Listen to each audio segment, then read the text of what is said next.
ভোর ৩টায় ঘুম থেকে উঠে দেখি আমার বৌমা এখনো ঘুম থেকে ওঠে নাই। তারপরে তো হয়ে গেল আমার মেজাজ খারাপ করে তাড়াতাড়ি চলে গেলাম রান্নাঘরে গিয়ে হাড়ি পাতিল কড়াই যা ছিল সবকিছু ধূপধাপ করে শব্দ করতে লাগলাম, যাতে নবাবের বেটির কানে ঢোকে। আর কানে ঢোকার পরে জানিস তাড়াতাড়ি করে উঠে পড়ে। এত শব্দর পরেও তো নবাবের বেটি ঘুম থেকে উঠলো না। তাই চিন্তা করলাম যাই গিয়ে একটু আত্মীয় স্বজনদের ফোন করে জানাই যে নবাবের বেটি এখনো ঘুম থেকে ওঠে না। আত্মীয় স্বজনকে ফোন করার পরে তারপরে ফোন করলাম আমার মেয়েকে ফোন করে বললাম, ওরে তোর দাদার বউ এখনো ঘুম থেকে ওঠে নাই। আমার ভাগ্যটা এতই খারাপ যে ছেলের বউ রাতে ৩টা বাজে এখনো ঘুম থেকে ওঠে নাই। আমি ঘুম থেকে উঠে বসে আছি, এক কাপ চাও পাই নাই। খাওয়া দাওয়ার কথা তো বাদই দিলাম, আমার একবার খোঁজও নেয় না। কিছুক্ষণ নিন্দা চর্চা করার পরে আমার কলিজাটা একটু হলো ঠান্ডা। তারপরে ভাবলাম একটু টিভি দেখে নিই। ফুল ভলিউমে টিভি ছাড়ার পরে দেখি নবাবের বেটি মনে হয় ঘুম থেকে উঠলো। আর ঘুম থেকে উঠেই সঙ্গে সঙ্গে আমার জন্য নিয়ে আসলো এক কাপ চা। চাটা খেয়ে দেখলাম চাটা কিন্তু বেশ ভালোই হয়েছে, কিন্তু স্বীকার তো করা যাবে না।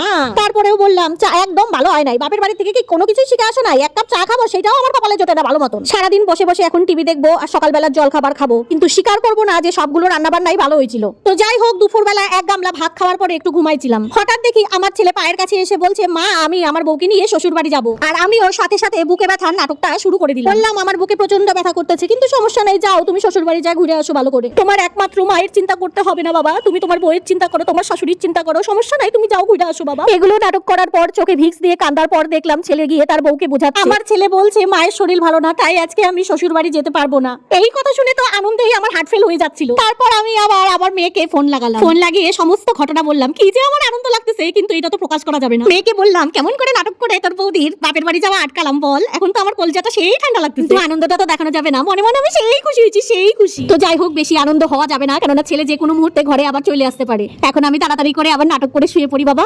তো আজকে আমি ব্লগটা এখানেই শেষ করছি, না হলে ছেলের কাছে ধরা পড়ে যাবো। কেমন লাগলো সবাই জানিও কিন্তু।